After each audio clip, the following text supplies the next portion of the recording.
আমরা নামাজের মধ্যে দোয়া কুনুত পড়ি, সেই দোয়া কুনুতে যে কি ওয়াদাটা করি, অন্তত আমার তো মনে হয় সাধারণ মানুষের মধ্যে 99.9 লোকেরা জানে না দোয়া কুনুতে কি পড়ে, অর্থ বোঝে না। দোয়া কুনুতের মধ্যে বলা হচ্ছে আল্লাহুম্মা ইন্না নাস্তাঈনুকা, হে আল্লাহ আমি তোমার কাছে সাহায্য চাই। আপনি নামাজের ভিতরে বলতেছেন আপনার কাছে, হে আল্লাহ আপনার কাছে সর্বপ্রকারের সাহায্য আপনার কাছে চাই। নামাজের ভিতরে কিসের মধ্যে বলতেছেন? এরপরে বলতেছেন ওয়া নাস্তাগফিরুকা, তোমার কাছে ক্ষমা চাই, গুনাহ করেছি, অনেক গুনাহ করেছি, তোমার কাছে ক্ষমা চাই, কারণ সাহায্য করতে পারো তুমি, গুনাহও মাফ করতে পারো তুমি। গুনাহ মাফ করার ক্ষমতা কি আছে পৃথিবীর কারো? আকাশে জমিনে আল্লাহ ছাড়া মানুষের গুনাহ কেউ মাফ করতে পারে?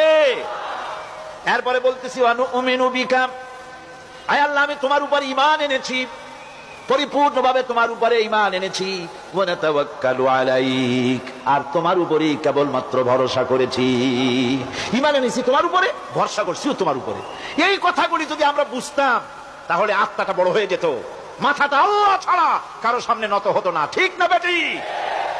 এরপরে বলছি ওয়া নুসনি আলাইকাল খায়র, সর্বপ্রকার কল্যাণের সাথে তোমার প্রশংসা করতেছি, ওয়া নাশকুরুকা, আর তোমার কৃতজ্ঞতা স্বীকার করছি, আমি তোমার শুকর আদায় করি, সর্ব ব্যাপারে তোমার শুকর আদায় করি। আর কি করি?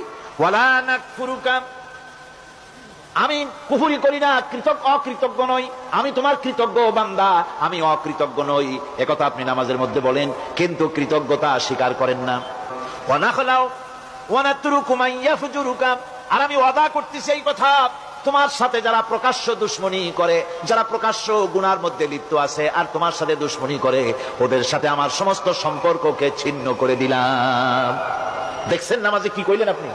আপনি নামাজে কত বড় কথা বললেন, ওয়া নাতরুকু মান ইয়াফজুরুকা, আয় আল্লাহ আমি ওয়াদা করছি তোমার সাথে যারা দুশমনি করে, যারা প্রকাশ্য গুনাহ করে, তাদেরকে আমি পরিত্যাগ করছি, তাদের সাথে আমার কোনো সম্পর্ক নাই।